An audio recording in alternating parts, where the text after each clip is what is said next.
a hidratação também, obviamente, o rim, ele é o que equilibra nossa hidratação, os nossos líquidos.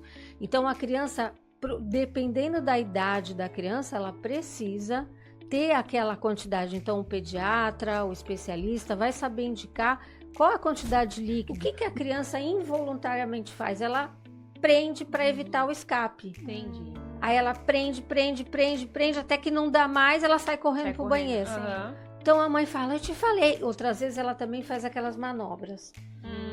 Aquelas crianças ficam assim no cantinho, né? Uma hereditariedade. Então a gente tem que perguntar sobre a família. Sim. Normalmente a gente pode até pedir ultrassom dos pais. O que acontece? Pode ser realmente uma doença renal policística. E aí sim, isso pode ir comprometendo a função desse rim, com hipertensão, com perda de função. Então, é muito importante esse acompanhamento. Olá, sejam muito bem-vindos a mais um episódio do Flor de Mãe.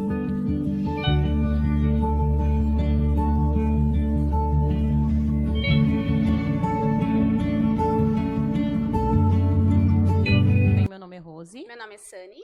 E hoje nosso episódio está muito especial, né? Todos são, mas hoje está um pouquinho diferente, né? Verdade. Como vocês já têm acompanhado, nessa segunda temporada nós temos trazido não só as famílias atípicas, mas também os profissionais para que venham trazer informação, né? Tirar dúvidas não só nossas, mas de você aí de casa.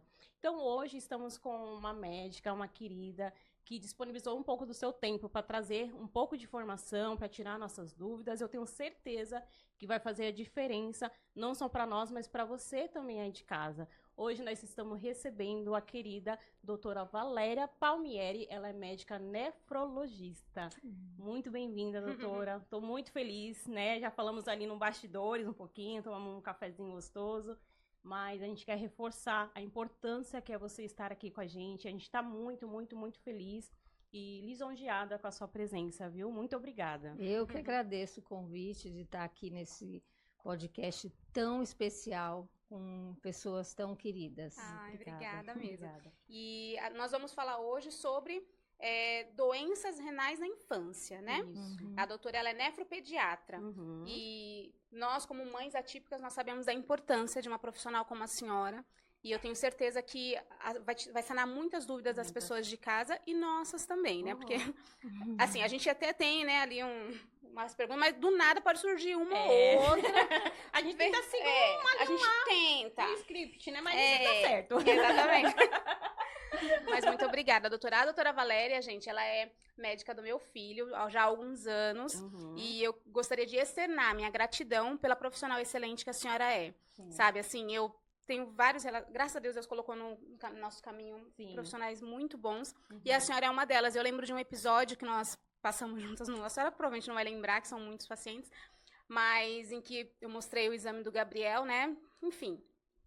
E aí, tem algumas questões renais lá. E aí eu, né, do jeito que sou ansiosa, já comecei a chorar, né? Coisa que vai acontecer.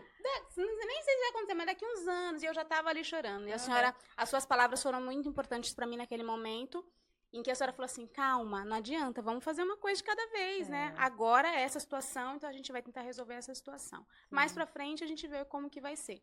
E talvez vocês não tenham noção da importância que vocês têm na nossa vida quando vocês falam isso. Porque para nós, mães atípicas, seja, né, o diagnóstico que for do nosso filho, às vezes parece que é o fim do mundo. Mesmo você já vivendo isso há anos. Meu filho vai fazer 14 anos daqui uns dias. Mas mesmo você já estando nessa jornada há um tempo, cada palavra que vocês direcionam pra gente tem um peso muito grande. Então, eu sou muito grata à senhora e pela profissional que a senhora é. Muito obrigada, obrigada pelo carinho. E a importância, né, o que a gente sempre fala aqui no podcast, quando a gente fala nessas questões médicas, principalmente, a importância que é vocês terem esse olhar acolhedor, essa sensibilidade. Porque muitas vezes a gente chega assim, com um buraco aberto no nosso chão, né? E a gente sem saber para onde ir, o que fazer. E quando a gente pega profissionais como vocês, que não só vê a parte ali médica, né? Mas que vê todo um contexto, né? Que ali tem uma família que precisa de um acolhimento, que precisa de uma palavra. E aí vocês fazem esse papel, é uma importância muito grande. Então, muito obrigada, porque a doutora também agora é médica da minha filha, né? Então, assim, a Esther tem algumas questões que a gente está acompanhando, e aí foi assim que eu a conheci também. E eu sou muito grata também pela sua vida, né? Obrigada. Por todo o acolhimento. Desde o primeiro... Ela nunca nem tinha me visto na vida, mas assim, me tratou assim, com amor, com uma delicadeza. Aceitou logo de cara o convite de estar aqui. E eu sou muito grata também pela sua vida por isso. Muito obrigada, viu? Doutora, para começar, quais são as principais funções do rim e qual é a importância dela no desenvolvimento de uma criança? Então, muitas pessoas acham que o rim é só para produzir xixi, né? Ele faz xixi. Não, o rim, ele tem muitas funções, né? Então, basicamente, ele filtra o nosso sangue, eliminando todas as toxinas, né? Ele também tem a função de controlar a nossa pressão arterial, de equilibrar a parte hídrica, então os líquidos, sais minerais, é ele que mantém esse equilíbrio. Além do que ele também produz hormônios, tá? Que vão fortificar os ossos e também evitar anemia. Então, é muita função para um órgão só. E ele é muito importante para o desenvolvimento da criança. Sim. Desde aquela criança menorzinha até a idade adulta. Então, assim, a gente sempre fala que tudo é importante. Então, aqueles 1000 dias que a gente fala na pediatria, que é muito importante. Então, desde a gestação até os 2 anos, é muito importante. Tudo é importante. Então, desde a preparação, da gestação. Por que tudo isso é importante? Porque lá pela 5ª semana, mais ou menos, já vai estar sendo formado a parte dos rins, as vias urinárias, e isso tudo vai se formando. Então, quando eu tenho uma criança prematura, por exemplo, por diversos problemas que possam acontecer durante a gestação na vida da mãe, essa criança vai nascer com uma massa renal menor. Então, a criança normal já nasce com uma taxa de filtração muito menor, em torno de 15 a 30, né? O normal seria acima de 90, 100. Então, ela já nasce uma criança normal de termo, entre 15 a 30 ml, essa criança normal já nasce com essa taxa de filtração. Então, você imagina, ao longo desses 2 primeiros anos, como é importante a criança ser bem assessorada. Então, é por isso que é tão importante o desenvolvimento do rim. Por todas essas funções que ele faz, ele vai ser muito importante para o resto da vida dessa criança. Sim. E eu não sabia da parte óssea, né? Também. A gente realmente, nós leigos, né? Nós associamos somente a produção de urina, né? E o máximo aí na parte do sangue, que filtra o sangue. Mas na parte óssea eu nem imaginava. Fortalece a parte óssea através da metabolização de vitamina D. E também ele produz o hormônio que evita a anemia, né? Então, ele é fundamental para o desenvolvimento dessa criança. Sim. E as doenças renais, elas são mais comuns em crianças, e quais são as causas? Então, a gente tem que diferenciar, né? As doenças renais são bem diferentes das doenças de adulto, embora tenham muitas que são comuns. Então, na pediatria, as doenças renais as mais prevalentes são as malformações, então rim displásico, rim hidronefrótico, que é aquele rim que nasce com dilatação maior, ou aqueles rins que nascem já com cistos renais. Então, as malformações, elas ganham um destaque. Depois a gente tem as infecções urinárias, que são muito comuns, e depois as glomerulopatias, né, que são as inflamações dos rins, que são causas mais crônicas. Então, essas são as doenças mais prevalentes. A gente tem também a hipertensão arterial, a gente tem a litíase, que é a pedra nos rins, que também Assim como no adulto, dá na criança também. Sim. Sim. Entendi. No caso, igual do Biel, né? Que não tá aqui no coisa, mas se a gente conseguir, já aproveita. No caso do Biel, que nasceu com mielomeningocele, né? E hidrocefalia. A questão dele renal é mais preventiva ou é por conta da bexiga neurogênica? Então, na questão do Biel, que nasceu com a mielomeningocele, o que acontece? Normalmente, a gente tem a parte neurológica que é afetada, né? Então, é aquela... a bexiga não funciona corretamente, ela não tem um esvaziamento e não tem uma contração ideal. Então, o que acontece? Há um acúmulo de xixi na bexiga. Isso favorece com que haja o refluxo e a criança possa ter várias infecções urinárias. Então, assim, se eu não cuidar dessa bexiga, o que vai acontecer? Vai afetar o rim. Sim, E volta futuramente pro rim, né? volta para o rim.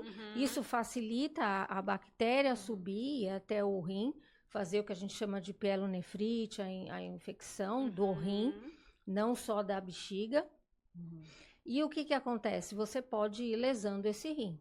Então, é fundamental, normalmente as crianças com mielomeningocele têm que ser muito bem cuidadas com uma equipe multiprofissional que possa ajudar o uro, nefro, pediatra, nutricionista, porque a gente precisa preservar esses rins. Futuramente, se a gente não cuidar, pode ter hipertensão, pode ter perda de função renal e evoluir para uma diálise, um transplante. Então, a mielomeningocele é uma preocupação e a gente tem que lidar de perto com isso. Sim. Sim. E na questão, a senhora citou a questão dos cistos, né? A gente estava lidando com a questão da Esther também, em questão de cistos. O cisto em si, por exemplo, no caso da Esther, que já nasceu praticamente com isso, é algo realmente patológico? É alguma má formação? O que acontece para que a criança nasça com algum tipo de cisto no rim? Então, a gente tem os cistos adquiridos e os cistos congênitos, né? Então, assim, você pode ter cistos nos rins e não ser nada. A maioria das crianças tem cisto. Quando você tem um cisto num rim só, então normalmente ele é na parte externa, que a gente chama parte cortical, ele não oferece muito problema. Você vai acompanhar e tá tudo bem. Normalmente o organismo pode absorver esse cisto, né? Mas quando existe cisto nos dois rins e existe na família, né, uma hereditariedade, então a gente tem que perguntar sobre a família. Sim. Normalmente a gente pode até pedir ultrassom dos pais. O que acontece? Pode ser realmente uma doença renal policística.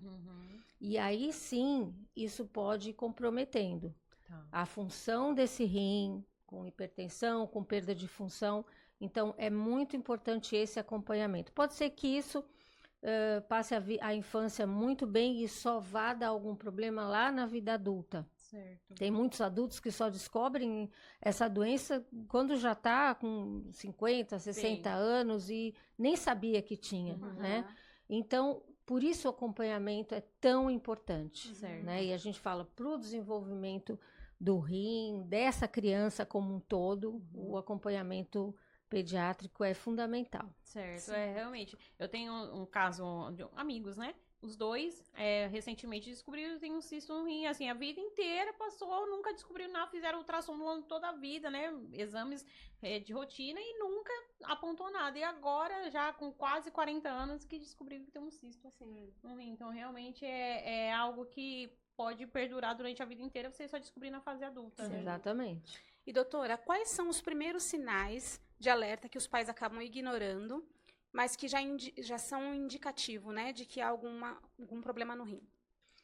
Bom, se a gente começar a pensar no bebê, uma criança que não troca muitas fraldas durante o dia, então assim, o bebê ele mama e faz cocô e xixi, então você normalmente troca muitas fraldas, né? Então, se é um bebê que não troca tantas fraldas, que tem um cheiro forte na urina, o bebê normalmente quando tem infecção urinária, ele tem febre. Mas muitas vezes a mãe nota o cheiro diferente da urina. Não a primeira urina da manhã, que normalmente É importante falar isso porque sempre a primeira urina da manhã é mais forte, tem um cheiro mais forte, mas durante o dia, a criança, como se a mãe nota, não, olha, diminuiu o número de fraldas, não está urinando tanto, isso é um sinal de alerta importante para a gente saber que pode ter algum problema de infecção urinária, enfim. Então, se a gente pensar no bebê, a febre, que normalmente febre, bebê, as mães já correm, mas eu diria isso, né?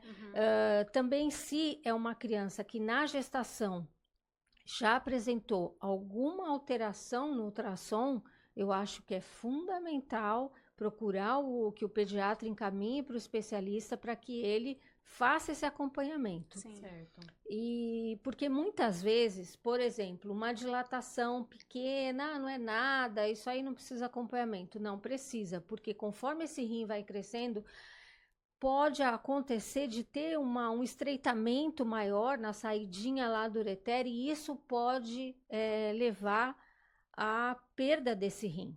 Então, e é muito silencioso, por isso que eu falo, é muito silencioso.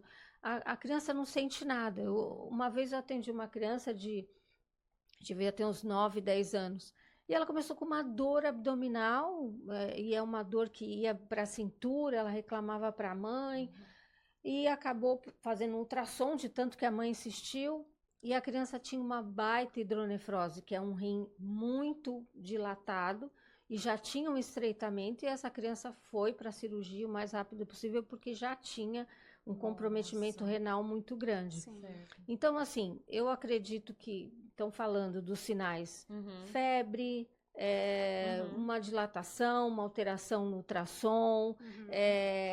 Quando você encontra, olhar sempre para a urina, né? A urina tem que estar clarinha, tem que estar transparente. Não tá? Pode ser que você não esteja tomando muita água. Sim. Uma criança que apresenta uma urina com espuma. Não é normal a criança fazer urina com espuma. Ou uma urina escura. Normalmente a urina escura, cor de Coca-Cola, cor de caldo de carne, a mãe corre, né? Mas o que acontece muitas vezes? Os vasos sanitários são escuros, são coloridos, e a mãe não nota. Então, é importante observar o aspecto da urina, observar a febre e observar também se a criança tem algum inchaço, né? É muito comum o inchaço dos olhinhos. É uma alergia, alguma coisa. Inclusive, para o diagnóstico da síndrome nefrótica, que é uma doença que a gente tem encontrado, que a gente vê com uma frequência, começa assim, começa com inchaço nos olhos e a mãe acha que é uma alergia. Até o pediatra confunde muito, porque a criança acorda inchadinha e tal. Então, é importante observar, está inchada, mas está urinando, como é que está o aspecto dessa urina? Então, acho que são os sinais que a gente tem que observar para não passar despercebido. E é muito importante isso que a senhora está falando, porque é o olhar dos pais, né, mesmo, se não houver um sinal de febre, por exemplo. Porque para mim é normal falar de uma ultrassom antes dos 6 meses, porque o Gabriel já nasceu fazendo, né, acho que ele já saiu do hospital com uma meia dúzia de ultrassom. Mas para uma criança típica, né, que nasce a termo, tudo certinho, eu não sei se é de rotina, já o pediatra já pediu um exame, uma ultrassom, sem ter nenhuma desconfiança inicial. Realmente, assim, se a criança vai bem, não teria muita indicação. É que eu peço para toda criança. Eu acho que uma vez por ano fazer um ultrassom abdominal, né? Eu acho que seria muito indicado. Mas assim, se realmente a criança nasceu a termo, não tem nada, vamos dizer assim, não teria uma indicação. É que como eu vejo muito, eu peço para todo mundo. Se prevenir. Mas tem pediatra que pede, né? Mas assim, falando já de exames, né? Eu acho que são exames simples. Um simples ultrassom, um exame de urina uma urina simples e um hemograma com a função renal, uma ureia e uma creatinina, já resolve muita coisa, já mostra muita coisa. Então, eu acho que são exames fundamentais e simples para você fazer, para o pediatra fazer. Qualquer pediatra pode pedir. Exatamente. Tranquilamente. Então, mas falando, mas aí eu conhecendo a senhora, qualquer exame que eu chegue lá, você já pega a calculadora e fica fazendo um monte de conta lá. Aí eu quero saber, qualquer pediatra vai saber fazer essa conta ou a gente tem que procurar a doutora Valéria? Porque a senhora fica lá fazendo um monte de conta lá. Eu dou o exame cheio de letra. Você acha o número ali? Aí eu não entendo o que acontece. Então, é porque assim, a gente tem exames que a gente tem que calcular a função renal, por exemplo, né?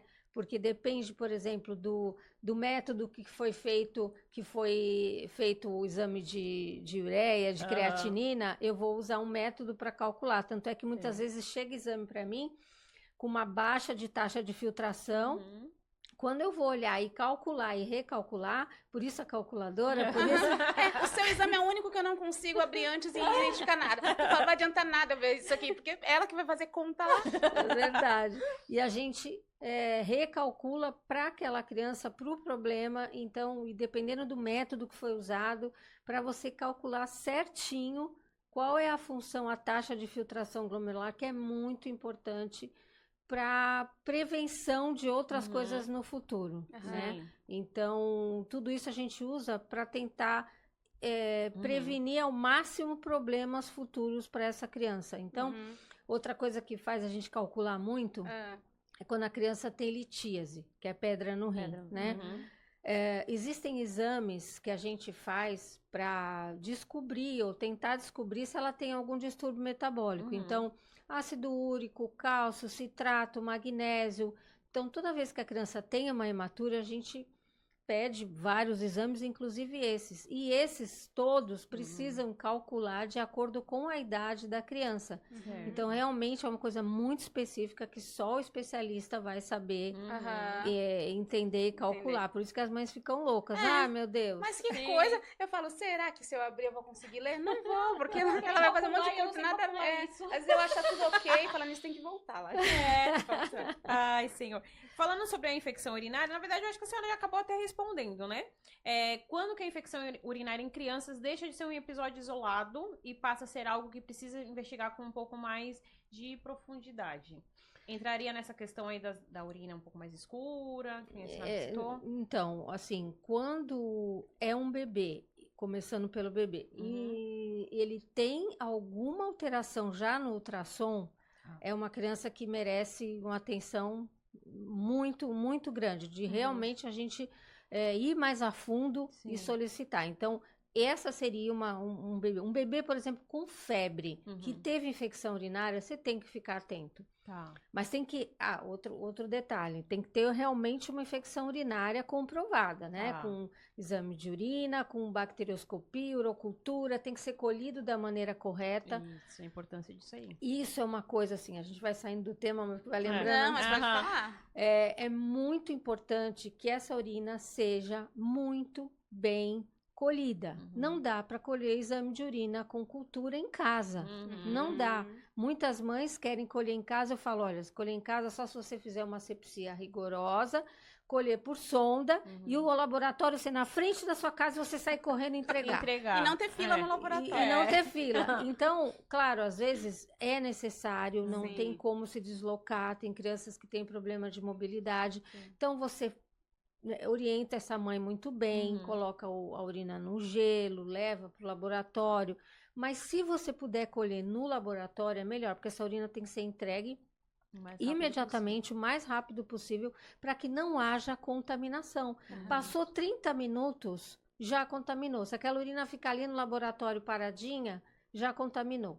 Então, precisa ser colocada na temperatura correta para que haja um diagnóstico correto. Por isso que a gente tem tanto erro de... Verdade. Foi no pronto-socorro, deu uma alteraçãozinha dos leucócitos, a infecção urinária.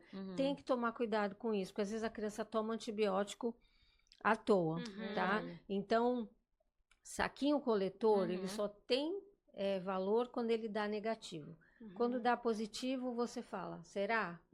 Será que é? Aí eu tenho que ver a clínica da criança, eu tenho que ver se realmente ela realmente tem clínica para infecção urinária. E se eu puder colher por sonda, é muito melhor. Mas vai machucar, tal. Não. se for bem colhido, bem feito, é a maneira correta. Sim. Então, eu diria que no bebê, infecções urinárias, ou no bebê ou na criança maior, infecção urinária de repetição, realmente a gente precisa ter um cuidado muito grande. Certo. O que mais que você perguntou? Quando é um sinal de alerta e quando precisa ser verificado com mais profundidade, né? Então eu acredito que quando tem uma alteração no ultrassom, quando tem febre, né, quando tem infecção de repetição, eu acho que... um detalhe também. Quando a criança chegou lá pelos 4, 5 anos e ela realmente não desfraudou, nem a desfraude do dia, isso é uma coisa assim muito importante. Deve ter alguma coisa ali, né? Então você pergunta pela família, como é que foi os pais? Os pais tinham algum pai anurético, né, que fez xixi na cama até tarde? Sim. E a maioria das vezes tem. Então pode ser uma disfunção da bexiga. Então, certo. Isso é uma coisa que merece atenção. Então, você tem que perguntar tudo. Sim. Você tem que perguntar como foi o nascimento. Por quê? Porque essa criança pode ter sofrido ao nascimento, ter ficado numa UTI, ter tomado medicações tóxicas. Então, isso é muito importante. Então, se perguntar tudo sobre o nascimento, tem que perguntar tudo sobre o desfraude. Certo. E uma coisa muito importante é você perguntar como está as fezes dessa criança. Porque toda criança que tem infecção urinária de repetição, ela pode ter uma obstipação, ou seja, aquela criancinha que, ela faz cocô todo dia? Ela faz todo dia, mas como que é esse cocô? Então, às vezes o cocô é duro, é bolinha, aquele cocô grande que entope a privada. Então, tudo isso a gente tem que perguntar. Então, acho que são os sinais que eu diria que a gente tem que investigar. Sim. Mas uma dúvida. Quando, vamos supor, uma criança que não tem nenhum diagnóstico prévio, no caso do Gabriel, né, ele já tem um diagnóstico, a gente já tem um acompanhamento contínuo. No caso do Gabriel, devido à sonda, ele acaba, praticamente todo exame que ele faz da infecção, mas ele é assintomático. Crianças regulares, né, típicas, pode haver uma infecção sem febre? Então, sim. Pode haver uma infecção sem febre, mas geralmente ela dá outros sintomas. Tá. Então, por exemplo, um bebê que não desenvolve, um bebê que está acompanhando com o pediatra e aí ele não cresceu, ele não engordou de um mês para o outro, não é normal. Tem alguma coisa errada. Então, às vezes a criança não apresenta febre, mas ela tem outros sinais. Um cheiro forte na urina. Então, por exemplo, quando eu tenho uma cistite é quando eu tenho uma infecção só ali na bexiga. Pode não ter febre. E eu tenho infecção urinária. Entendi. Como é que eu vou saber? Então, no bebê, alteração no desenvolvimento. Na criança maior, eu tenho aquela ardência, então a criança reclama de ardência, reclama. Aí já é mais fácil, porque a criança já está falando. Agora, quando não fala, é que é o maior problema. No caso do Gabriel, é diferente. O que acontece? Ele tem uma bexiga neurogênica, então a bexiga dele é colonizada, que a gente chama, né? Por conta da sondagem, enfim. A gente não trata a bexiga neurogênica se a criança não tem sintomas. A gente não trata a infecção urinária na bexiga neurogênica se eu não tenho sintomas. Por quê? Porque se eu for tratar toda vez que der alteração no exame de urina, vai chegar uma hora que não vai ter nem antibiótico. Então, é o que a gente chama de bacteriúria assintomática. Ou seja, eu tenho bactéria na bexiga, na urina dele, mas ela não está me dando sintomas. Certo. Então, eu deixo ali, né? Eu deixo ali observando. Começou a ter sintomas. Que sintomas? Dor na barriga, o cheiro forte na urina. Às vezes não tem febre. Aí a mãe já está acostumadíssima. Aí ela já entra em contato. Não, essa urina está diferente, não é igual. E aí a gente pode fazer o diagnóstico correto e tratar essa infecção. Entendi. Certo. E a alimentação e a hidratação, realmente elas influenciam diretamente na saúde dos rins? E quais são os hábitos que a família costuma incentivar desde muito cedo?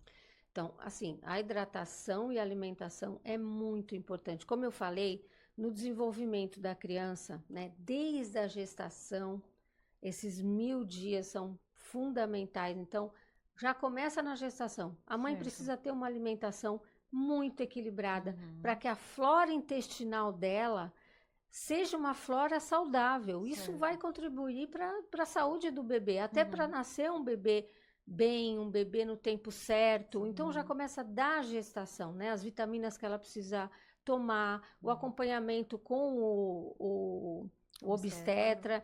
E depois, quando o bebê nasce, aleitamento materno é fundamental. A criança tem que mamar no peito. O ideal seria, a vida ideal, até 2 anos de idade.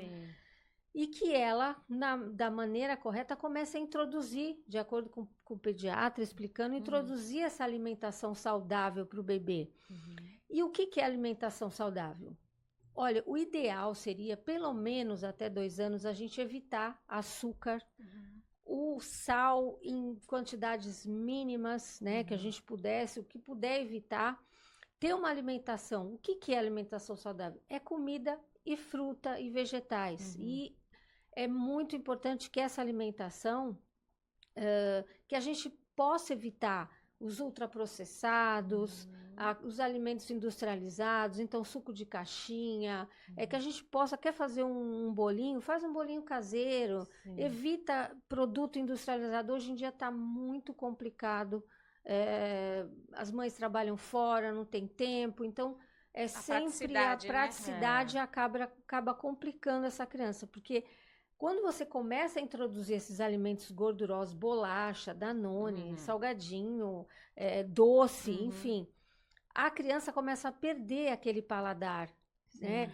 Para vegetais, para frutas. Você pode ver que a criança vai bem até uma certa idade, depois ela começa a ficar seletiva, a rejeitar, porque ela entrou em contato com esses carboidratos, com esses doces, com esses açúcares. Então, como é importante desde a gestação até no mínimo 2 anos. E depois tentar manter isso. Lógico, é uma criança, não vou poder... vai numa festinha, vai comer um brigadeiro, claro que vai. Mas se eu puder, durante a semana, ter uma alimentação super saudável, eu acho que é fundamental para a vida dessa criança. E a hidratação também, obviamente, o rim, ele é o que equilibra nossa hidratação, os nossos líquidos. Então, a criança, dependendo da idade da criança, ela precisa ter aquela quantidade. Então, o pediatra, o especialista, vai saber indicar qual a quantidade de líquido. Normalmente, a gente pega o peso dessa criança e calcula ali a quantidade que ela precisa de líquidos, e normalmente metade tem que ser de água. Certo. Não é suco, não é nada. Refrigerante, nem pensar. Nem pensar. A gente nem sabe o que é isso. Sabe que não, imagina. Nunca nem ouvi falar.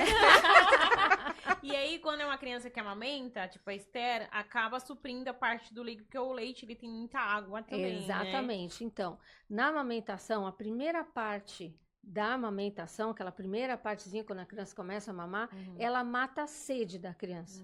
E a segunda parte, vamos dizer assim, né? A segunda porção, ela mata a fome.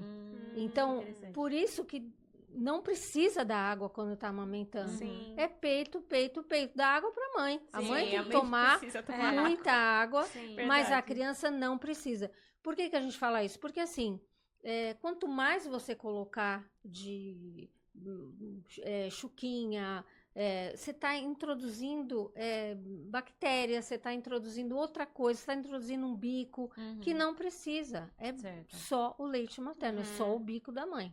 Tá. E aproveitando essa pergunta da Rose, existem mães que não conseguem amamentar. E aí entra com fórmula. A fórmula, ou melhor, na fórmula, tem algo que vá substituir a parte hídrica, vai antes dos 6 meses que seja? Porque essa criança, antes dos 6 meses de fórmula, ela não vai tomar água. Então, sim.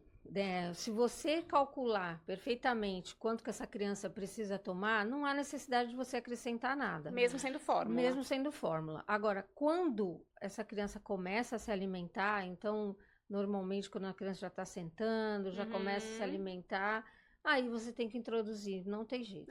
Porque por mais que você não coloque sódio na alimentação dessa criança, ela vai precisar de líquido, de hidratação. Sim. E outra pergunta também sobre alimentação. Eu já ouvi falar que quem tem problemas renais não pode comer verduras verde escura. É verdade? Não. Não? Eu já ouvi falar uma pessoa até que ele falou assim, não, quem tem problema renal não pode comer, tipo, couve. E aí eu dou, né, mas dou falando se der ruim, vai aparecer no resultado. Bom, assim, ela vai fazer a conta lá. Eu não sei o que foi que te passaram, mas assim, na minha opinião, a verdura escura, ela tem ferro. E o ferro é importante. Então, assim, o que a gente... E outra coisa, né? Isso... lá quando a pessoa já está com uma insuficiência renal crônica, com baixa da taxa glomerular, aí a gente tem que adequar a alimentação. Aí é outra história. Pode ser que seja isso que devem ter. Quis falar. Exatamente, que ela quis falar, quem tem problema renal. Mas uma criança que tem uma malformação, ou que está em tratamento, mas ela tem uma taxa de filtração, não tem por que ela restringir isso. Entendi. Ao contrário, ela tem ferro, não tem por quê. O que a gente pede para evitar é carambola, né? Porque a carambola, ela tem uma toxina que pode, em alguns casos, fazer uma alteração, uma inflamaçãozinha lá no rim, e a gente não orienta. Entendi. Já falando disso, né? Pode falar, pode falar. É que eu vou lembrando. De medicação, o que o nefrologista pediátrico não gosta é dos anti-inflamatórios, né? Por quê? Então, qualquer anti-inflamatório não hormonal, então o ibuprofeno da vida, a nimesulida, por quê? Porque eles podem também gerar uma nefrite, que a gente chama de uma inflamação, tá? E outras coisas, né? Existem outras síndromes mais raras que podem acontecer também. Então, assim, eu evito usar. Não é que não possa usar. Vamos supor, a criança caiu, bateu, machucou. Precisa de um anti-inflamatório por 3 dias. Ok. Ela vai usar e vai... eu tô falando do exagero, do excesso, né? Que a gente abomina. Então, tá com uma dor de garganta, vai no pronto-socorro, toma alívio, toma ibuprofeno, toma... Então, aí a gente, graças a Deus, hoje os pediatras estão evitando muito passar esses anti-inflamatórios, até por conta das complicações. Então, é uma medicação que a gente não gosta muito. Até mesmo por conta da automedicação. A gente nem fala muito em questão quando uma pessoa realmente vai no médico e o médico prescreve. Geralmente eles prescrevem por pouco tempo mesmo, né? 3 dias, 5 dias no máximo. Mas é a automedicação, que às vezes a pessoa em casa tem lá um nimesulida, um negocinho ali, tô com uma dorzinha... Vai lá e toma, vai lá e toma, vai lá e toma. Então, realmente, a questão do excesso e da automedicação, né? Sem uma supervisão. Exatamente. E falando em questão de alimentação também, rapidamente, a questão do sal. É importante a gente falar realmente isso, né? No mundo digital que a gente tá vivendo hoje, onde tudo passa em tudo que é lugar, na internet a gente vê muitas receitinhas, né? Para bebês pequenos. E a gente vê, às vezes, as pessoas colocando temperos condimentados, né? E, de fato, a criança nunca teve contato com isso. Então, ela não vai sentir falta daquilo que ela não teve contato. O sal, o condimento, né? Esses temperos industrializados. Então, a importância realmente da gente falar sobre isso, que as pessoas acham que começou a introdução alimentar, é necessário colocar um tempero na comida. Não, em casa eu faço para Esther, só uso legumes, as verduras, uma proteína, e eu não coloco sal nenhum. E não vai ter contato, pelo menos até aí, quando ela estiver maiorzinha, né? Exatamente. O máximo que a gente fala, pode usar temperos naturais. Sim. Né? Os temperos naturais que dão um gostinho, mas evitar ao máximo o sódio, justamente para isso. Para não acostumar. Porque a gente sabe que depois vai para a escolinha e vai trocar lanchinho com o amiguinho. Não vai ter para onde correr. E aí não tem jeito. Mas então, se a gente puder preservar, pelo menos nesses 2 primeiros anos, né? É fundamental. Sim. E, doutora, a pressão alta também pode acontecer em crianças? E qual é a relação da hipertensão com a doença renal? Então, tanto a hipertensão pode levar à doença renal, quanto a doença renal pode dar hipertensão, né? Certo. Então, sim, a criança pode ter pressão alta, então a gente deve medir, né? O pediatra deve medir a partir dos 3 anos. Tá. E se ou pelo menos em 2 consultas, 3 consultas por ano, com um manguito adequado para a idade, isso é muito importante. E antes, a partir de 1 ano pelo menos, se a criança tem algum problema. Então, tem alguma alteração no ultrassom, tem infecção urinária de repetição ou qualquer outro problema, a criança já deve começar a medir. Eu costumo medir até em bebê, eu tento medir aquela gritaria.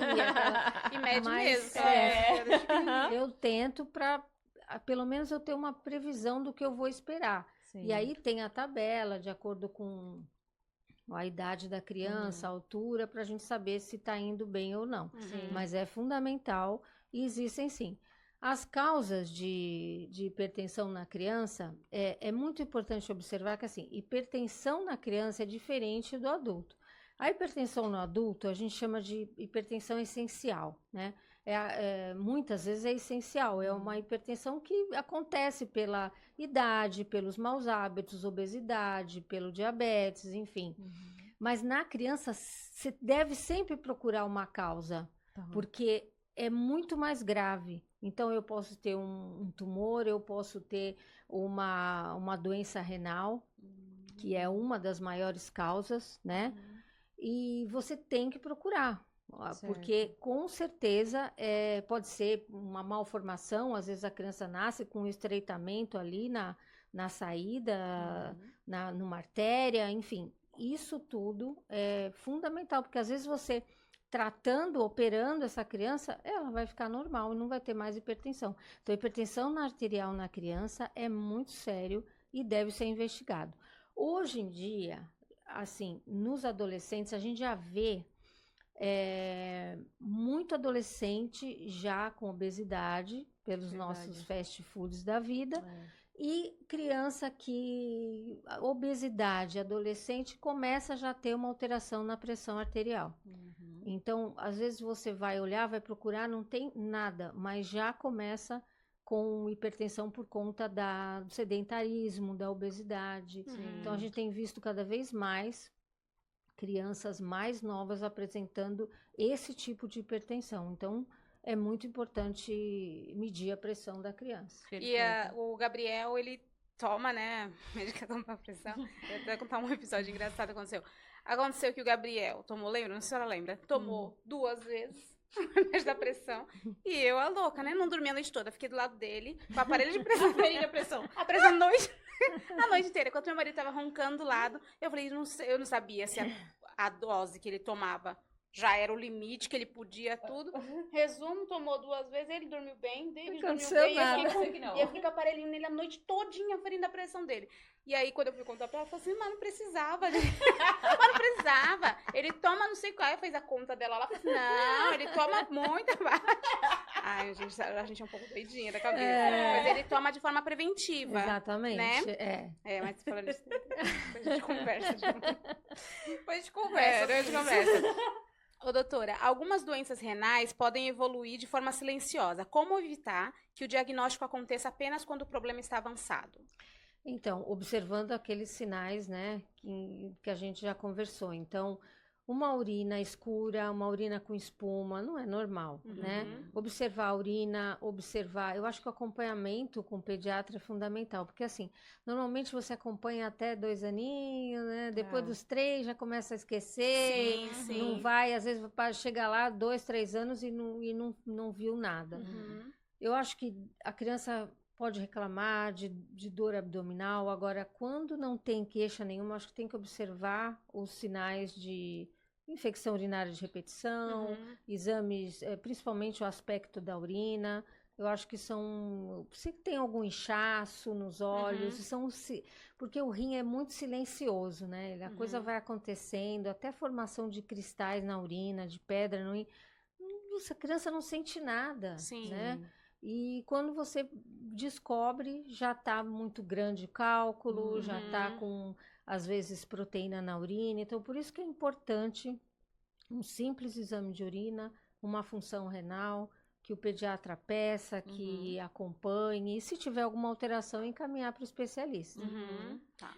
Doutora, quando uma criança recebe um diagnóstico de doença renal crônica, como que costuma ser o tratamento e quais são as perspectivas de vida dessa criança? Então, a gente chama, né, de doença renal crônica quando a gente é uma doença que não tem cura, é uma doença que não é transmissível e é uma doença que vai precisar de acompanhamento ao longo prazo, né? Então, a gente deve ter cuidado, né? Eu acho que é fundamental esse acolhimento de você explicar que apesar de ser uma doença crônica, uma doença que tem tratamento, que você vai acompanhar, você vai entrar com medicações para evitar que essa criança possa complicar. Então, muitas vezes, essa criança vai entrar para um tratamento dialítico ou de transplante já na idade adulta. Então, é importante você preparar essa família para o diagnóstico e para o acompanhamento. Então, existem medicações que evitam esse aceleramento, né, da perda de função renal. A alimentação é muito importante. Então, é o que eu falei, a gente não é deixar a criança sem comer as coisinhas, mas ter um equilíbrio, né? E dependendo de como estiver, o acompanhamento com uma nutricionista é muito importante, que ela vai ajudar o médico, a família a comer melhor, né? A comer, escolher melhor os alimentos. Então, eu acho que existem várias doenças renais crônicas, várias causas. Então, dependendo da causa, você vai abordar essa família. Tá. Desculpa, pode falar, depois eu falo. E complementando, assim, a gente conversou um pouquinho no bastidores, contei a minha questão que eu tive uma filha, né, gemelar, enfim. A Maria, ela teve uma questão nos rins também, né? O rins dela parou de funcionar e ela entrou para fazer diálise. Na época, ela faleceu no dia que ela iniciou a diálise. Eles começaram a fazer, né, o procedimento e ela teve uma parada cardíaca e veio a falecer. Explica pra gente um pouquinho da questão do tratamento da diálise, qual é a função, né? Porque é uma função muito importante, né, nesse tratamento.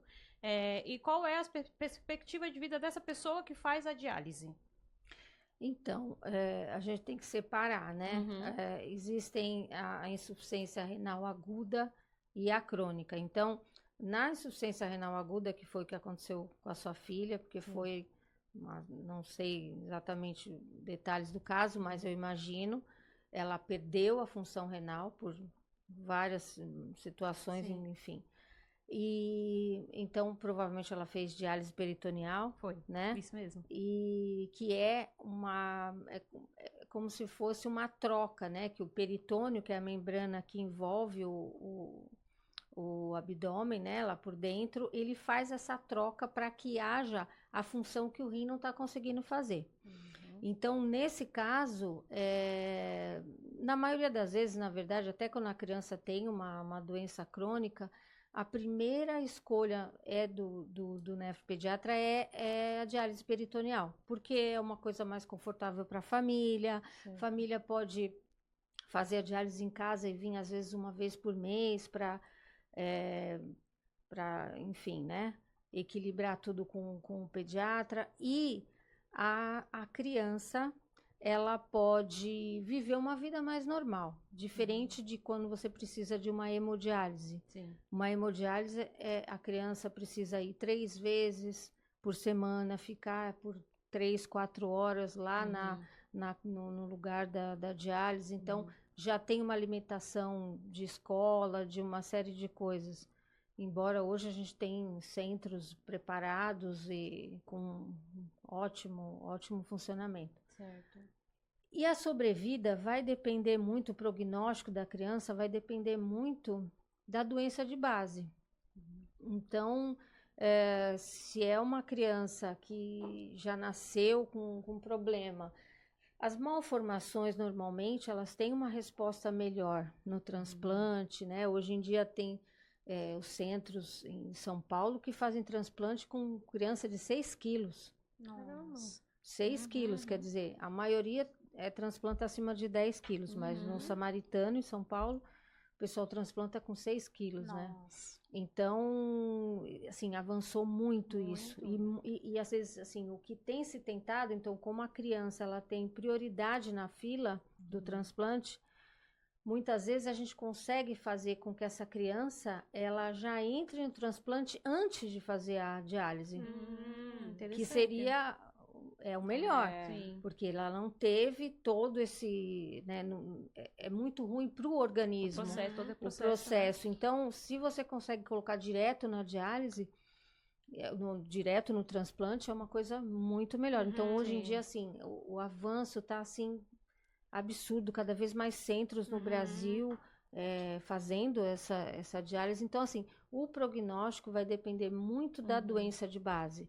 Se é uma glomerulopatia, por exemplo, relacionada à síndrome nefrótica, síndrome nefrítica, depende de como vai evoluir essa criança. Tem criança que, infelizmente, ela no transplante, ela tem recorrência da doença e ela perde o enxerto. Então, é difícil. Depende muito relativo, né? Da doença de base. E, doutora, quando a senhora fala infecção por repetição, para quem está em casa, né? Pensando na infecção, eu sei que nunca é normal a gente ter infecção urinária, mas vamos, né, falar de modo geral. Por exemplo, não estou falando do Gabriel, tá? Uma criança típica. Teve infecção esse ano uma vez. Beleza, tratou, ok, vida que seguiu. Daqui um ano, se essa criança tiver novamente, já é considerado por repetição, ou essa repetição tem que ser, tipo assim, por mais vezes, entendeu? Assim, quando preocupar nessa repetição? Em que espaço de tempo, entendeu? É uma vez agora, outra daqui 5 anos, uma vez agora daqui 1 ano, ou se for uma repetição 2 vezes no ano, 3 vezes no ano, daí já começa a ser preocupante? Eu diria que nenhuma infecção urinária é normal, tá? Então, desde a primeira infecção urinária, se realmente foi uma infecção urinária comprovada, coletada direitinho, esse é o problema nosso, né? Se tiver realmente uma infecção comprovada, ela tem que ser investigada, tá? No mínimo, um ultrassom essa criança tem que fazer. Então, assim, a gente chama de repetição quando ela dá mais do que uma vez, né? No ano. Então, não importa, não importa.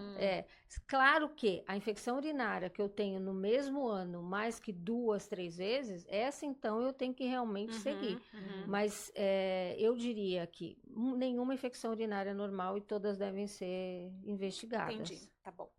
Doutora, muitas mães comentam que o filho segura muito o xixi, geralmente por horas, né? Quando que isso realmente, esses hábitos, pode causar alguma consequência para essa criança? Nossa, isso é muito importante. É um assunto que eu gosto muito, porque a maioria das crianças que eu recebo, que geralmente eu recebo crianças encaminhadas de outros pediatras, né? Então, eu sempre pergunto como é que é o hábito dessa criança, então quando que ela desfraldou, então eu já começo a perceber se tem alguma coisa errada ali ou não. E aí eu pergunto, como é que ela acorda e já vai no banheiro? E a mãe fala, não, ela acorda, fica vendo televisão, depois de muito tempo ela vai no banheiro. Aí eu falo, ela segura a urina? Né? A gente tem que perguntar. A mãe fala, mas ela segura, mas é porque ela tá brincando, ela tá vendo. Mas todas falam a mesma coisa, é muito engraçado. É que a gente combina. Eu acho que sim. Todas falam igualzinho. Não, mas ela segura porque ela tá brincando, tá? E daí, é claro que assim, a criança tá distraída, vai ficar mais, né? Não são todas as crianças que seguram que tem problema, porque tá brincando. Mas é engraçado como a grande maioria fala a mesma coisa. Não é normal uma criança segurar a urina, né? Se ela tá segurando, pode ser que ela tenha uma disfunção da bexiga. Então, por que essa criança tá segurando? Muitas vezes ela começa segurando, depois a mãe fala, ela tá brincando, então não é nada, tal. Só que vai passando o tempo, essa criança vai começando a fazer mais vezes o xixi. E muitas vezes começa a ter urgência, né? Ela sai correndo para ir pro banheiro e às vezes não aguenta e faz xixi na roupa. Isso não é normal, né? Essa urge incontinência que a gente chama sair correndo, fazer xixi. Então, assim, isso tem que ser observado, aí você associa o pai ou a mãe ou o tio que fez xixi na cama. Aí você associa a criança a começar a perder a urina. Você fala, opa, deve ter algum problema. E você vai pesquisar, então tem um exame que a gente faz, muito simples, para ver isso, que chama urofluxometria. E a criança senta, faz xixi, a gente vê o fluxo urinário dessa criança. E interessante. É muito interessante. Não é qualquer lugar que sabe fazer, nem que sabe ler. E nesse exame a gente vê a curva de urina da criança. E assim, pela curva a gente sabe qual é o tipo de problema dessa bexiga, né? É muito interessante. Então, assim, no caso do Biel foi o estudo urodinâmico. O estudo urodinâmico já é um estudo mais completo, é diferente. Ele pega essa parte da urofluxometria, mas ele tem todo o estudo miccional. É diferente, que é para o caso dele. Mas uma criança que está com esse tipo de sintoma, segura o xixi, às vezes escapa, essa criança pode ter uma disfunção miccional. O que é isso, né? Muitas vezes a bexiga, ela, em vez de ficar relaxadinha para receber o xixi, ela fica contraindo o tempo inteiro. Contrai. O que a criança involuntariamente faz? Ela prende para evitar o escape. Entendi. Aí ela prende, até que não dá mais, ela sai correndo pro banheiro. Então a mãe fala, eu te falei. Outras vezes ela também faz aquelas manobras. Aquelas crianças ficam assim no cantinho. Tudo isso, ou ela segura ou ela vai para um cantinho, tudo isso é para evitar o escape. E ela não faz isso de propósito, né? É uma defesa. E isso faz com que essa criança vá, muitas vezes, ao banheiro, ou ela segura até não aguentar mais. Então, existe tratamento para isso. Então, a gente tem a fisioterapia pélvica, que é maravilhoso. E precisa investigar. Então, é um sinal muito importante para a mãe observar. Não quer dizer que toda vez. É lógico, você tem que ensinar, explicar, orientar. Olha, o ideal é que a criança faça xixi na hora que acorda, no meio da manhã, na hora do almoço, no meio da tarde e antes de dormir. Então, eu sempre falo isso pra criança, porque você não pode falar pra ela, urina de 3 em 3 horas. Ela vai olhar pra sua cara e falar, oi? 3 em 3 horas? Então, eu converso com a criança, falo, olha, acordou, vai fazer xixi, mas eu não quero, não interessa, vai fazer xixi. Na hora antes do almoço, faz xixi. Aí vai na hora que tá se arrumando pra ir pra escola, na escolinha tem que ir, e quando chegar em casa e antes de dormir. Então, assim, mais ou menos para a criança ter noção. Então, se mesmo fazendo tudo isso, a criança continua com sintomas, a gente tem que investigar um problema de disfunção da bexiga. A senhora falou de 3 em 3 horas, né, para quem está em casa... Pensou em comida, né? Comer 3 em 3 horas. Pode ser também, pode ser uma comidinha de 3 em 3 horas. Mas igual, pra mim, né? Eu passo sonda no Gabriel desde que ele nasceu. Então, é de 3 em 3 horas. E eu lembro que a explicação do médico na época, é só pra gente, às vezes, falar pra quem tá em casa e não sabe, da importância, às vezes, de esvaziar realmente, se possível, dentro de 3 horas. Porque o que ele me explicou na época, e aí, falar com a senhora, o que ele explicou é que a partir de 6 horas, a bexiga já começa a produzir bactéria. E aí, no caso do meu filho, que eu passo sonda nele a cada 3 horas, seria pra... No caso, em 6 horas ele já vai ter feito 2 sondas e se tiver alguma bactéria, a gente já vai ter conseguido... A chance de eliminar em 2 sondas em 6 horas é maior do que eu fazer uma sonda dentro de 6 horas. Isso é real? É real. Justamente por isso, porque a bexiga tem um tempo para esvaziar, né? Então, no caso do Gabriel, se você não esvazia, porque a bexiga dele não funciona adequadamente, então isso favorece a bexiga ficar cheia de xixi e com isso a bactéria se aproveitar da situação. Então, se eu puder esvaziar a cada 3 horas, que é mais ou menos o tempo que a gente tem para encher essa bexiga, a gente vai diminuir os riscos. Isso qualquer pessoa. Isso qualquer pessoa. Muitos adultos também, às vezes, ficam trabalhando o dia inteiro sem fazer xixi.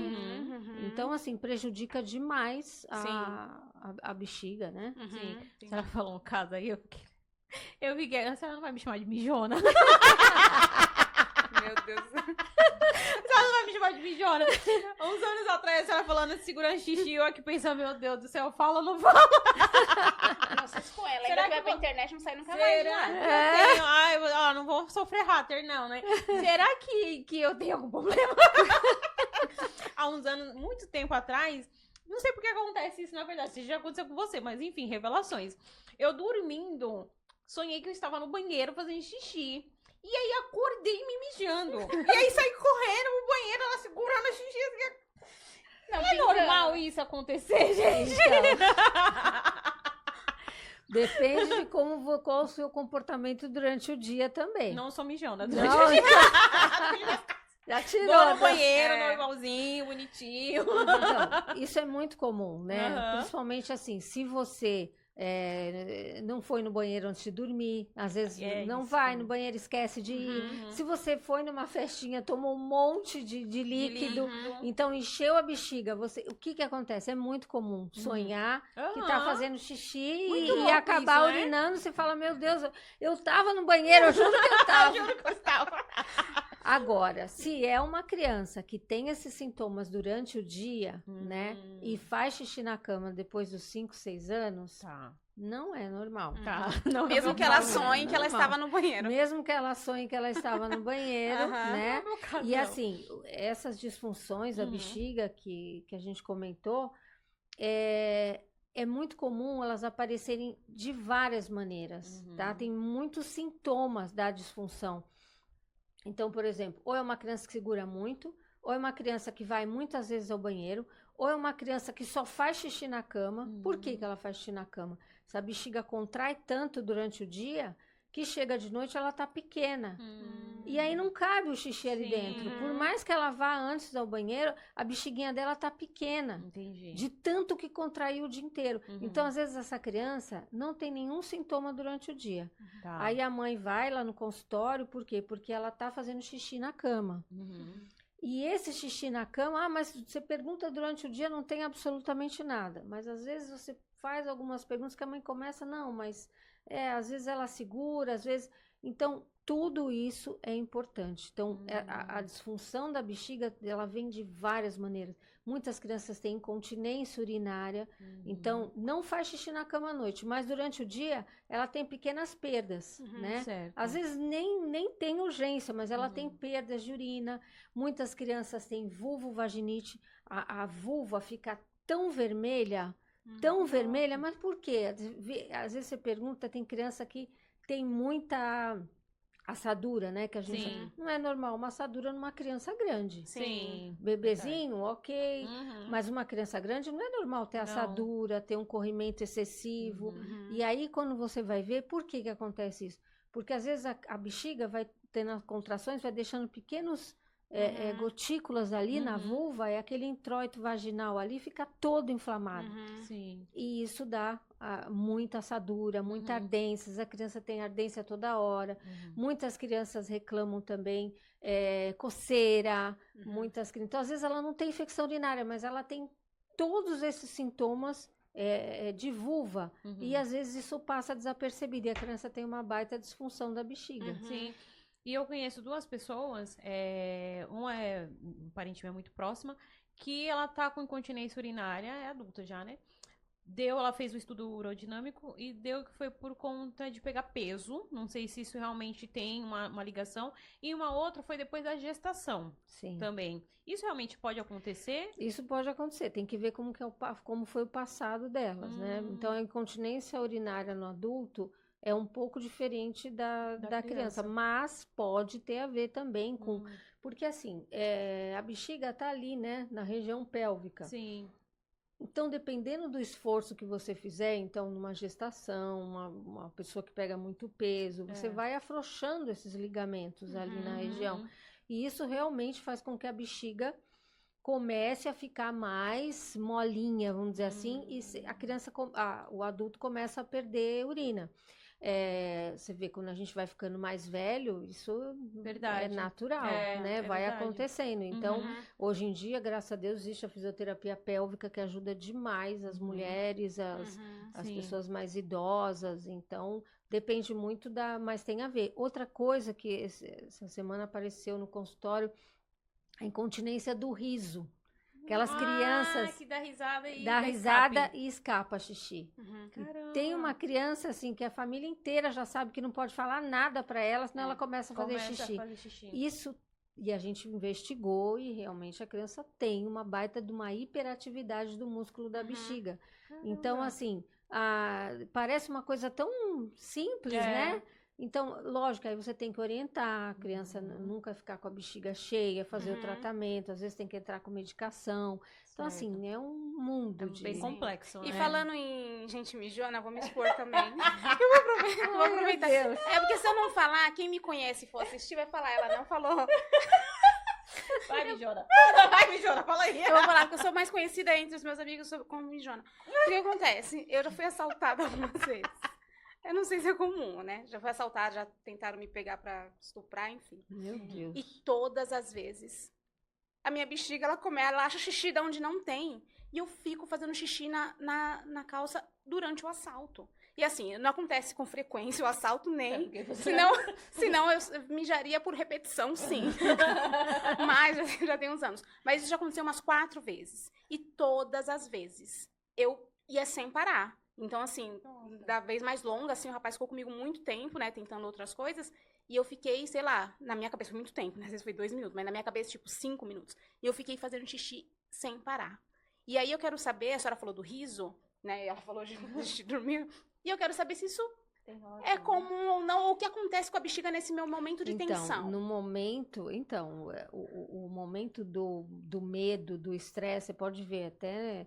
Qualquer coisa que acontece, a criança, o adulto, enfim, a pessoa perde xixi, né? É como se tivesse o medo faz esse relaxamento para que... Agora, você tem que ver se você não tem nenhum sintoma fora desses episódios. Porque às vezes tem alguma coisa, ou se for só no episódio de estresse, eu me lembro só nesses momentos que acontece tudo isso. bem, mas se você tem, observar os outros momentos, se realmente está funcionando bem, entendeu? E é normal sair pra sempre, xixi, assim, sem parar? Porque relaxou de uma vez, você tá tão tenso.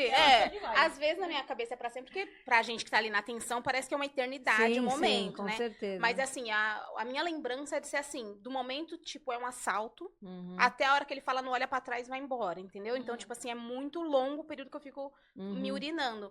É vergonhoso? É. Mas é bom perguntar, porque às vezes tem alguém em casa que também passa por isso, né? Com certeza. Sim. E, doutora, agora, falando em relação de culpa, às vezes, dos pais, porque às vezes os pais mesmos se culpam, né, por algumas coisas. Muitas mães e pais se culpam e recebem até quando recebem o diagnóstico, falam assim, será que teria algo que eu deveria ter feito para evitar tal coisa? Quando que isso realmente se torna algo que é culpa dos pais por algum ato em relação a alguns tipos de... Por exemplo, a criança segura muito tempo a urina, a mãe que não supervisiona se o filho está bebendo muita água. Quando isso se torna uma culpa dos pais e quando isso é algo que realmente foge do controle?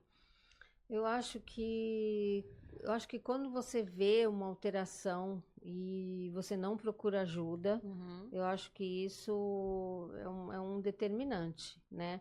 Ou quando, por exemplo, eu vejo muitas vezes a gente explica, a gente dá medicação, a gente pede para fazer o tratamento e a mãe volta 2 anos depois e fala assim, olha, não adiantou nada. E aí, assim, no profissional dá uma revolta. Assim, eu sei que e eu não fico julgando, porque sei lá o que aconteceu com a vida dessa pessoa, se ela... Não sei, perdeu um ente querido, eu não julgo isso. Mas aí, realmente, você vai deixando a situação se agravar. Muitas vezes os pais também não aceitam, né? Olha, que tem um problema, eles ficam adiando.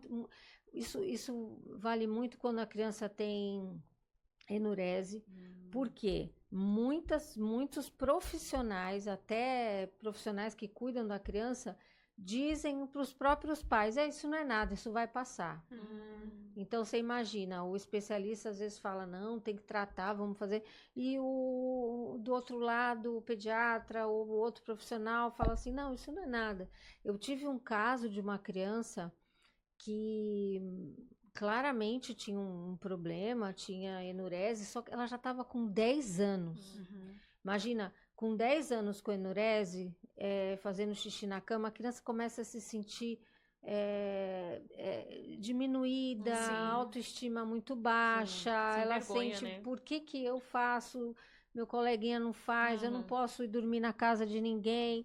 Então, assim, não é um problema psicológico, mas acaba virando um problema psicológico. Sim. Porque isso diminui a criança, né? Ela se sente mal. Sim. Por isso que precisa de ajuda. Então, muitas vezes os pais não querem enxergar isso, porque vai dar trabalho, vai ter que levar na fisioterapia, vai ter que dar remédio, vai ter que controlar o líquido da criança. Ele não quer saber, ele prefere escutar que isso é normal, que depois isso vai passar. Certo. Então, isso eu acho que... Mas eu não julgo, porque muitas vezes a gente não sabe o que a criança está passando. Eu procuro explicar, olha, não vai adiantar. E essa criança... que eu estava falando, ela foi num profissional, que eu pedi um ultrassom, porque a gente precisa saber como está essa bexiga, vários detalhes. E o próprio profissional do ultrassom falou assim, minha filha também tem, isso é normal, isso vai passar. É complicado, né? Então, assim, aí a mãe escuta você falando que tem problema e o outro falando que não. Então, assim, é difícil, a gente não sabe a realidade de cada um. Então, assim...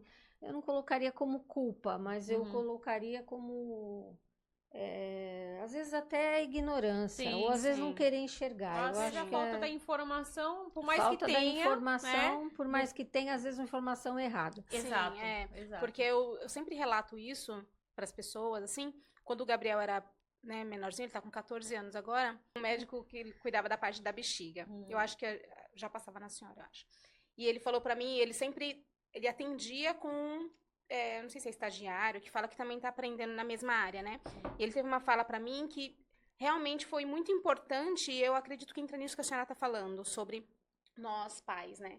Como é importante a gente realmente validar o que vocês acabam falando ou indicando, né? Que a gente faça no dia a dia ou de forma esporádica. Uma fala que ele falou assim, se eu dependesse dessa mãe para ter meu trabalho, eu estava desempregado. Porque, exatamente isso, porque ele falou assim, mães de mielo normalmente não quer passar sonda de 3 em 3 horas, não quer fazer a lavagem, não segue as recomendações. E assim, ouvir isso de um profissional, para mim foi muito bom, saber que eu abri mão sim do meu emprego, parei de trabalhar para me dedicar. Lógico, eu sei que não é todo mundo que consegue fazer isso, mas saber da importância de você realmente validar aquilo que o médico, porque eu poderia ter, não vou passar de 3 em 3 horas, vou fazer a cada 6 horas, que daí, sei lá, né? Enfim, e é isso, é a gente validar aquilo que vocês estão falando, entendendo que vocês têm o conhecimento. Agora, a prática é a gente que vai ter que fazer no dia a dia para que a gente consiga ver uma evolução no nosso filho, né? E aí é isso mesmo. Aí quando ele falou aquilo, acho que eu já te falei, né? Isso. Ele falou assim, se eu dependesse dessa mãe, eu estaria desempregado, porque ela realmente faz exatamente o que eu falo. E para mim foi muito importante, né? E é isso, nós como pais, nós temos a responsabilidade sobre os nossos filhos. Né? A gente não pode negligenciar e jogar isso e terceirizar isso. E terceirizar pro isso, médico, né? Para o médico, no caso, né, da saúde, ou para a escola, quando, né, questão de educação. Nós temos que saber que cada um tem a sua função. Agora, se cada um cumpre a sua função, aí a chance de dar certo é bem maior, né? Com certeza. Sim. E falando sobre funções, qual é a importância de andar junto o médico pediatra e o médico nefrologista em relação a essas condições, patologias, e qual é a diferença? Sabemos a diferença de cada um, mas fala um pouquinho pra gente essa diferenciação das duas especialidades, né? Cada uma no seu quadrado ali, mas qual a importância deles caminharem junto quando se tem uma criança com alguma comorbidade? Então, o pediatra é fundamental, né? Porque é ele que vai observar que tem alguma coisa errada e encaminhar para o especialista. Então, é muito importante que a gente esteja de acordo, então, que a gente possa trocar experiências, que a gente possa estar unido para fazer com que essa criança tenha o melhor tratamento, né?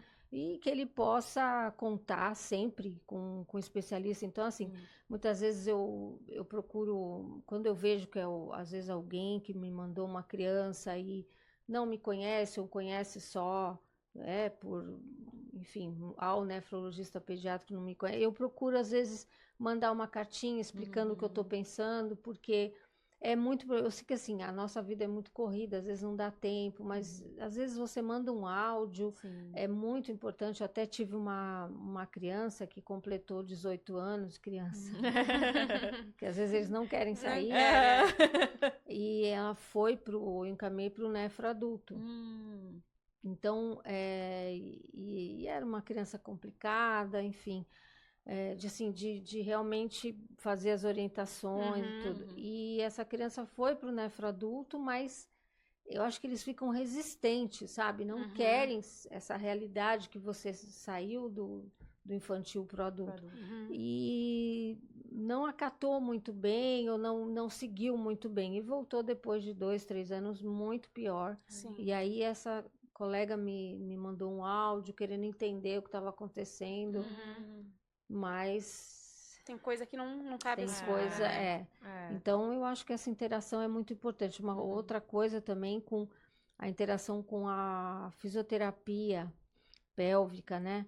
É muito importante, porque às vezes a gente não vê na consulta o que a fisioterapia pega ali no dia a dia. Sim. Então, ela manda às vezes para mim, né? Tem uma fisioterapeuta que é muito minha amiga e ela manda, olha, a fulaninha, ela só vem com a avó, os pais não cuidam, e então ela dá detalhes, porque às vezes na consulta tá tudo maravilhoso. Como que tá tudo maravilhoso se a criança não tá melhorando? É verdade. Então, essa interação Exatamente. é Esse olhar é fundamental. importante, Aí né? eu já começo, não, ela já mandou o áudio para mim, olha, essa criança que vai passar, tá acontecendo isso, isso, isso.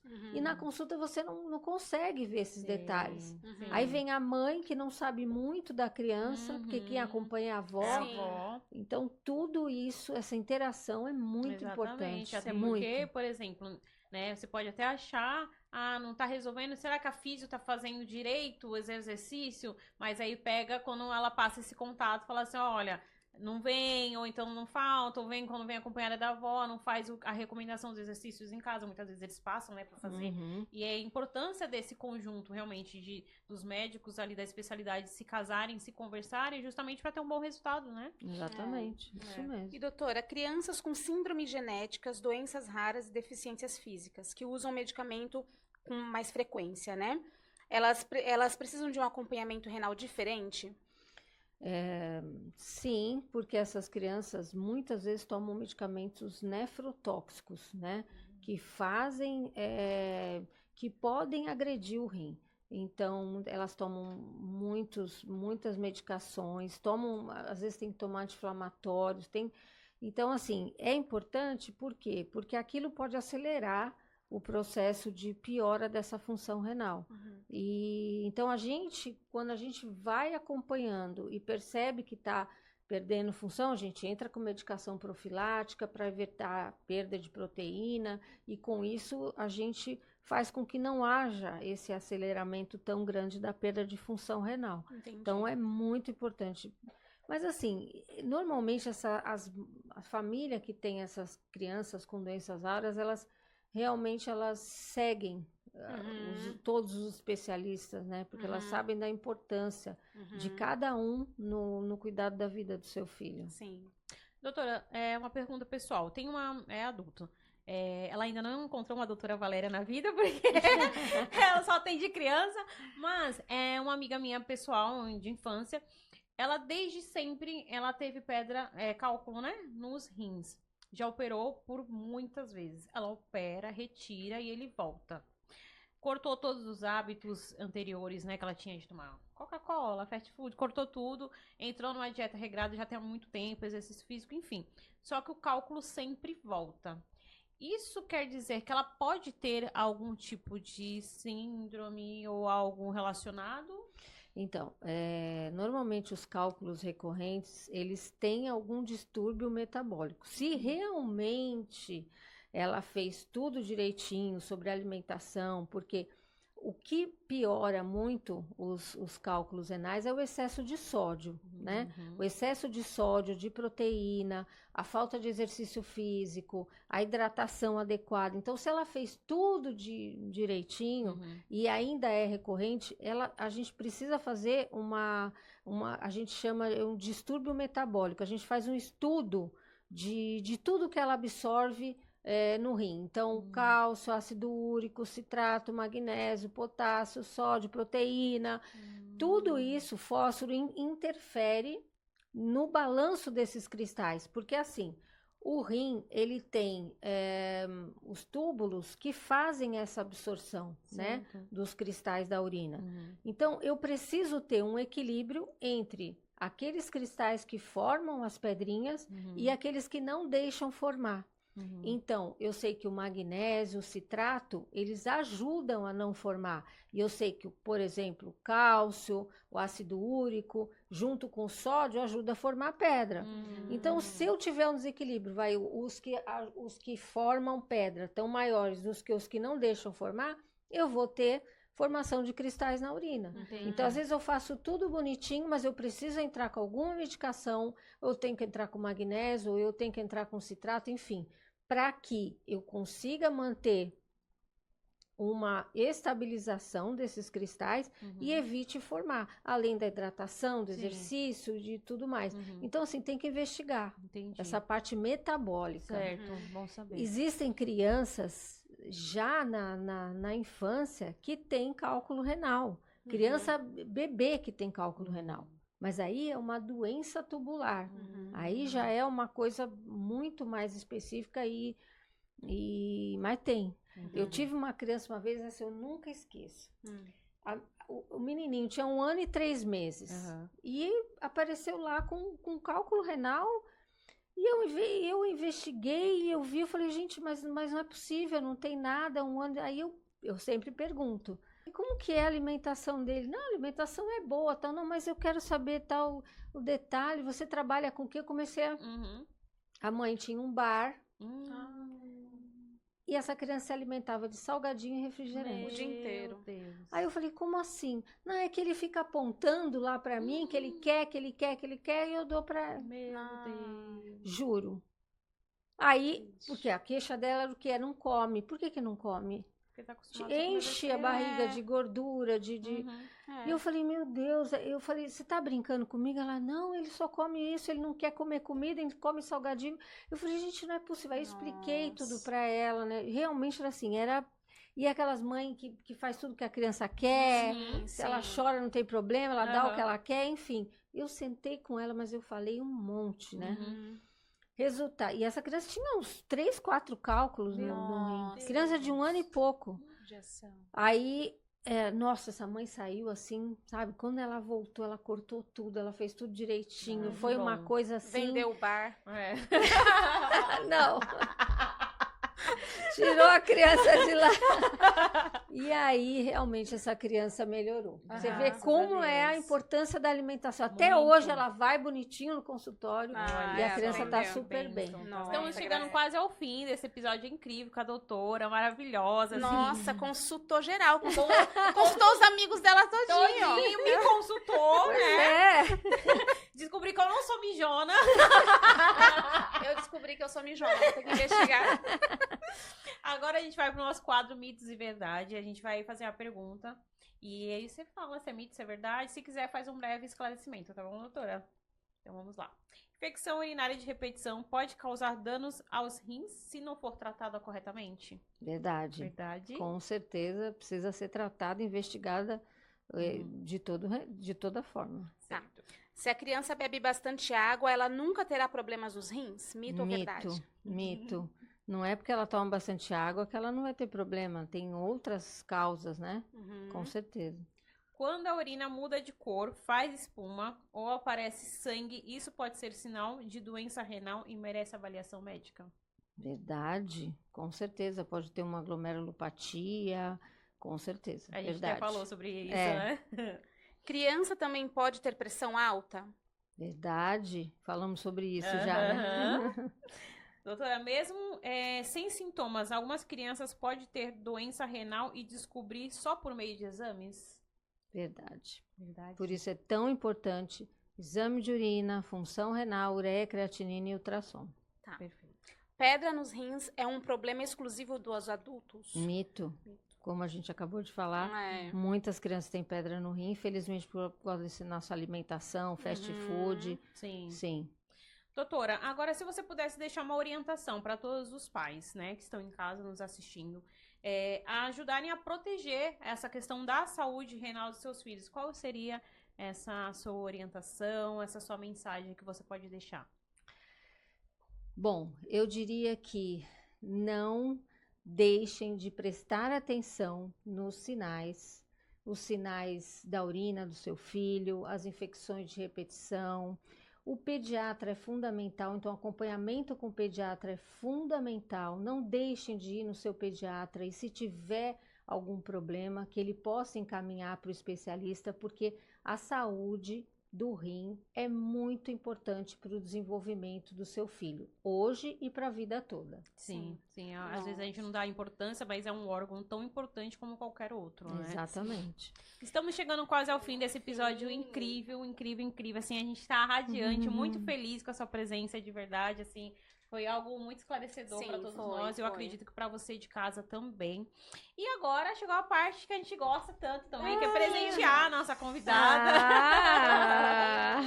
Obviamente você não vai sair daqui de mãos vazias.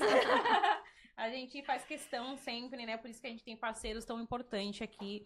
Então, tudo isso aqui é fruto de parcerias que ao longo desse tempo a gente tem criado conexões com empresas, com pessoas, então todos esses que passam na tela, todas as pessoas que estão junto com a gente, é para fazer com que a gente venha somar cada vez mais na vida das pessoas e na vida de vocês, como os nossos convidados. Nada disso vai pagar, né, a sua presença aqui, mas é só para que quando a senhora olhar, usar, né, o que tá aqui, a senhora lembre que tudo aquilo que a senhora tem de dom, seus talentos, pode contribuir para a vida, não só para as nossas, né, mas para a vida de todo mundo que está assistindo. Eu que agradeço. Imagina, essa é uma plaquinha nossa, que nós fazemos questão de personalizar para entregar para você colocar lá na sua mesa, no seu consultório. Obrigada para por que você venha lembrar. Seus dons e talentos, levando informação e conhecimento para as famílias. Adorei.